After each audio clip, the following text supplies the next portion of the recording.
Hey foodies, welcome to liveloveloverecipes.com. இன்றைக்கி நம்ம சேனலில் நம்ம பார்க்க போகிற ரெசிபி வீடியோ என்னன்னு பார்த்தீங்கன்னா எல்லாருக்குமே ரொம்ப பிடிச்ச ரொம்ப ஸ்பெஷலான அண்ட் தாபா ரெஸ்டாரண்ட்ஸ் இதிலெல்லாம் போன உடனே நம்ம ஆர்டர் லிஸ்ட்டில் ஃபஸ்ட்டு இருக்கக்கூடிய கார்லிக் குல்ச்சா. இது எப்படி வீட்டில் சூப்பராக செய்யலான்றதை நான் இன்றைக்கி உங்களுக்கு சொல்லித்தரேன் வாங்க. இதுக்கு ஃபர்ஸ்ட் நாம் ஈஸ்ட் ஆக்டிவேட் பண்ணணும். அதனால் ஒரு கப்பில் இந்த மாதிரி லியூக்வார்ம் வாட்டரை ஆட் பண்ணிக்கோங்க. வாட்டர் ரொம்ப சூடாக இருந்தாலோ ரொம்ப கோல்டாக இருந்தாலோ ஈஸ்ட் ஆக்டிவேட் ஆகாது. ஸோ லியூக்வார்ம் வாட்டரில் இந்த மாதிரி 1 டேபிள் ஸ்பூன் ஆஃப் சுகரை ஆட் பண்ணிக்கோங்க. இது கூடவே 1 டீஸ்பூன் அளவுக்கு இருக்கிற ஈஸ்ட்டையும் ஆட் பண்ணி ஒரு தடவை எல்லாத்தையும் நல்லா மிக்ஸ் பண்ணி விட்டுட்டு ஒரு 10 to 15 மினிட்ஸ் ரெஸ்ட் பண்ணிட்டீங்க அப்படின்னா இதெல்லாம் நல்லா பபுள் அப் ஆகி சூப்பராக வந்துடும், ஈஸ்ட் ஆக்டிவேட் ஆகிடும். அதுக்கப்புறமா நம்ம குல்ச்சா செய்ய ஆரம்பிச்சிடலாம். இப்போது ஒரு மிக்சிங் பவுலில் இந்த மாதிரி நான் 750 கிராம்ஸ் ஆஃப் ஃப்ளோர் எடுத்துக்கிறேன். இதுக்கு நான் என்ன பண்ணியிருக்கேன்னா 250 கிராம்ஸ் ஆஃப் கோதுமை மாவையும் 500 கிராம்ஸ் ஆஃப் மைதா மாவையும் எடுத்திருக்கேன். இதுக்கு எனக்கு 8 to 9 குல்ச்சாஸ் வந்தது. நீங்கள் மைதாவே ஃபுல்லாக யூஸ் பண்ணி பண்ணுறதா இருந்தாலும் பண்ணலாம், இல்லை கோதுமை மாவே ஃபுல்லாக யூஸ் பண்ணி பண்ணுறதா இருந்தாலும் பண்ணலாம், உங்கள் இஷ்டம்தான். இப்போது இதுக்கு தேவையான சால்ட்டை ஆட் பண்ணிவிட்டு நடுவில் ஒரு கிணறு தோண்டி இந்த மாதிரி நம்ம ஆக்டிவேட் ஆன ஈஸ்ட்டை இதில் போர் பண்ணிடணும்.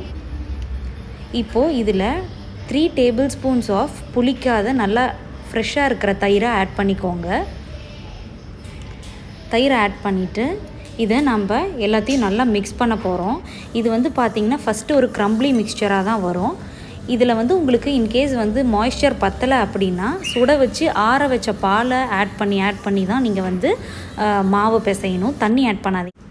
பால் ஆட் பண்ணிங்க அப்படின்னா தான் நல்லா சாஃப்டாக கிடைக்கும். இப்போ நான் ரிமைனிங் இருக்கிற 1 கப் ஆஃப் ஃப்ளோரை இதில் ஆட் பண்ணிக்கிறேன். ஃபஸ்ட்டு நான் 500 கிராம்ஸ் தான் ஃப்ளோர் எடுத்து பிசைஞ்சேன். அதுக்கப்புறமா இன்னொரு கப்பை வச்சுருந்தேன்.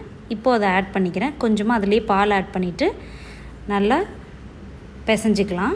இது பார்த்திங்கன்னா ஃபஸ்ட்டு எடுத்தோடனே நல்லா பிசுன்னு ஒட்டுற மாதிரி தான் இருக்கும். ஸோ ஓரளவுக்கு இதில் நல்லா போல்லே பிசைஞ்சிருங்க. அதுக்கப்புறமா இந்த மாதிரி ஒரு ஒர்க்கிங் ஏரியாவுக்கு மாற்றிட்டு நல்லா உங்கள் கையை வச்சு அழுத்தி ஒரு 10 to 12 மினிட்ஸ் விடாமல் நீட் பண்ணிக்கிட்டே இருங்க. இந்த மாதிரி நீட் பண்ணுறதுனால நம்ம குல்ச்சாஸ் ரொம்ப சாஃப்ட் அண்ட் ஃப்ளஃபியாக கிடைக்கும். அப்படி நீங்கள் செய்யும்போதே நல்லா பபுள் அப் ஆகி வரும் குல்ச்சாஸ். இப்போ ஓரளவுக்கு நல்லா நீட் பண்ணதுக்கப்புறமா உங்களுக்கு அந்த ஒட்டுற மாதிரி எதுவும் தெரியாது. இன்கேஸ் ரொம்ப ஒட்டி வந்ததுன்னா நீங்கள் கொஞ்சமாக ஃப்ளோர் ஆட் பண்ணிக்கோங்க. ஃப்ளோர் ஆட் பண்ணி இந்த மாதிரி நல்லா கைவிடாமல் பிசைஞ்சிக்கோங்க. 1 or 2 டேபிள் ஸ்பூன்ஸ் எண்ணெயும் ஆட் பண்ணிக்கோங்க. இது பிசையும் போதே ஆட் பண்ணி இந்த மாதிரி நல்லா பிசைஞ்சிட்டே வந்தீங்க அப்படின்னா ஒரு ஸ்டேஜில் உங்களுக்கு ஒட்டாமல் வர ஆரம்பிச்சிடும். லைட்டாக ஒட்டினாலும் நோ ப்ராப்ளம், அது சரியாக போயிடும். இப்போது இதை நம்ம எண்ணெயை தடவி நல்லா டக்கின் பண்ணணும். டக்கின் பண்ணுறதுனால என்ன ஆகும்னு பார்த்தீங்கன்னா மேலே ஒரு டென்ஷன் க்ரியேட் ஆகும். அதனால் என்ன ஆகும்னா ஈஸ்ட் ஒர்க் அவுட் ஆக ஆரம்பித்து நல்லா உப்பி வந்துடும் மாவு. ஸோ இதை நல்லா வார்மான பிளேஸில் வச்சிட்டிங்க அப்படின்னா ஒரு 1 or 2 ஹார்ஸில் இது நல்லா உப்பி ஃப்ளஃபப் ஆகி வந்துடும். அதுக்கப்புறமா நம்ம இப்போ பாருங்கள் உப்பி வந்துடுச்சு. நம்ம இப்போ மாவை நல்லா இன்னொரு தடவை பிசைஞ்சிக்கலாம். இப்போது நம்ம குல்ச்சா செய்ய ஸ்டார்ட் பண்ணலாம். இப்போ இதிலிருந்து ஒரு போர்ஷன் ஆஃப் டோவை மட்டும் எடுத்துக்கலாம். அந்த எடுத்த ஒரு போர்ஷன் ஆஃப் டோவை இந்த மாதிரி நல்லா அதையும் ஒரு வாட்டி டக்கின் பண்ணிக்கோங்க. இல்லைனா நம்ம எப்பயுமே சப்பாத்திக்கெலாம் உருட்டுவோம் இல்லையா, அந்த மாதிரி சாதாரணமாக 2 பாம்ஸுக்கு நடுவில் வச்சு நல்லா உருட்டி அதை இப்போது தேய்க்க ஆரம்பிச்சிடலாம்.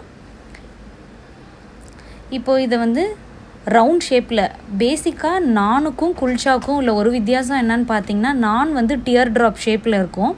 பட் குல்ச்சாஸ் பார்த்திங்கன்னா ரவுண்ட் ஷேப்பில் தான் இருக்கும். ஸோ நம்ம இப்போ மைதா ஆட் பண்ணியிருக்கிறதுனால நம்மளுக்கு கரெக்டான ஷேப் சில சமயம் கிடைக்கலாம், சில சமயம் கிடைக்காமையும் போகலாம். So no need to worry at all. இதை உங்களால் முடிஞ்ச வரைக்கும் நல்லா தேய்ச்சிக்கோங்க. ரொம்ப மொத்தமாகவும் இருக்கக்கூடாது, ரொம்ப மெல்லிசாகவும் இருக்கக்கூடாது. ஒரு மீடியமான சைஸில் இதை தேய்ச்சிக்கோங்க. இப்போ இதை ஒரு மீடியமான சைஸில் தேய்ச்சிட்டு இதுக்கு மேலே நான் என்ன தூவிருக்கேன் அப்படின்னு பார்த்தீங்கன்னா ஆனியன் சீட்ஸுன்னு சொல்லுவாங்க இல்லையா, அந்த கருஞ்சீரகம் அது ஆட் பண்ணிக்கலாம். உங்கள்கிட்ட அது இல்லை அப்படின்னா கருப்பு எள்ளு ஆட் பண்ணிக்கோங்க. டேஸ்ட்டு ரொம்ப சூப்பராக இருக்கும். இது கூடவே வந்து நான் என்ன பண்ணியிருந்தேன்னா ஒரு 10 to 15 பல் பூண்டை குட்டி குட்டியாக பொடி பண்ணி வச்சுருந்தேன். அதையும் ஆட் பண்ணிவிட்டு பொடியாக நறுக்கின கொத்தமல்லி இலையும் இதுலேயே மேலே தூவிட்டு அதை ஒரு தடவை வந்து நல்லா வந்து அழுத்தி ப்ரெஸ் பண்ணி தேய்ச்சிக்கோங்க. திருப்பி போட்டு தேய்க்க தேவையில்லை. இதெல்லாம் ஆட் பண்ணதுக்கப்புறமா ஜஸ்ட் அப்படியே தேய்ச்சா போதும். இது எல்லாமே வந்து நல்லா ஒட்டிக்கும்.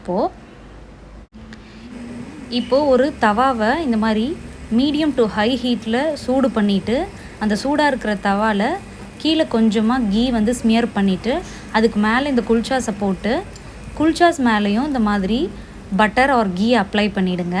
அப்ளை பண்ணிவிட்டு நல்லா கீழே வேகட்டும். அதுக்கப்புறமா ஒரு வாட்டி திருப்பி போடுங்க. இதில் எல்லா இடத்துலையும் வந்து ப்ரௌன் ஸ்பாட்ஸ் ஆகும். அந்த மாதிரி வந்ததுக்கப்புறம் மேலேயும் கீழேயும் நல்லா வெந்து வந்ததுக்கப்புறமா இதை நீங்கள் எடுத்துடலாம். இந்த கார்லிக்கில் நீங்கள் அந்த பட்டரை தடவி அது செய்யும்போது வீடு ஃபுல்லாக அந்த வாசனை கண்டிப்பாக வரும். சாப்பிட்றதுக்கு அவ்வளோ டேஸ்ட்டாக இருக்கும்.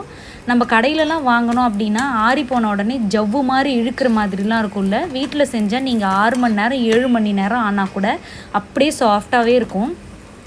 ரப்பரியாக இருக்கவே இருக்காது. அந்த டெக்ஸ்சர் செம சூப்பராக இருக்கும். கண்டிப்பாக இதை நீங்கள் உங்கள் வீட்டில் ட்ரை பண்ணி பார்த்துட்டு எப்படி வந்திருக்குன்றதை எனக்கு கமெண்ட்ஸில் கண்டிப்பாக சொல்லுங்கள். இப்போ பாருங்கள், நான் செஞ்சு முடித்ததுக்கப்புறம் அதோட சாஃப்ட்னஸை காட்டியிருக்கேன். ரொம்பவே சூப்பராக வந்தது. இப்போ பாருங்கள், நான் ஒரு குல்ச்சாவை இந்த மாதிரி பிரித்து காட்டுறேன். அவ்வளோ சாஃப்டாக இருந்தது. அந்த நடுவுலலாம் பாருங்கள், அந்த பன்னில் ஓட்டையாக இருக்கும்ல, அந்த மாதிரிலாம் இருக்குது பார்த்தீங்களா. செம டேஸ்டியாகவும் இருந்தது. கண்டிப்பாக இதை நீங்கள் ஒரு வாட்டி ட்ரை பண்ணி பாருங்கள். இதில் கார்லிக் போடாமையும் இதை செஞ்சால் நல்லா தான் இருக்கும். இப்போ இது கூட நான் வந்து பன்னீர் லபாப்தார் வச்சு சர்வ் பண்ணேன். பன்னீர் லபாப்தாருக்கும் குல்ச்சாவுக்கும் மேட்ச் மேட் இன் ஹெவன் மாதிரி இருந்தது. அவ்வளோ செம்ம டேஸ்டியாக இருந்தது. ஸோ இன்னும் கொஞ்ச நாளில் நான் அந்த பன்னீர் லபாப்தார் எப்படி செய்கிறதுன்ற வீடியோவையும் அப்லோட் பண்ணிடுறேன். கண்டிப்பாக இது ரெண்டுத்தையும் நீங்கள் செஞ்சு பார்த்துட்டு எப்படி வந்திருக்கு அப்படின்றத கமெண்ட்ஸில் சொல்லுங்கள். இந்த ரெசிபி உங்களுக்கு பிடிச்சிருந்ததுன்னா லைக் பண்ணுங்கள், உங்கள் ஃப்ரெண்ட்ஸ் அண்ட் ரிலேட்டிவ்ஸ் கூட ஷேர் பண்ணுங்கள். அண்ட் மறக்காமல் நம்ம சேனலையும் சப்ஸ்கிரைப் பண்ணுங்கள். தேங்க்ஸ் ஃபார் வாட்சிங்.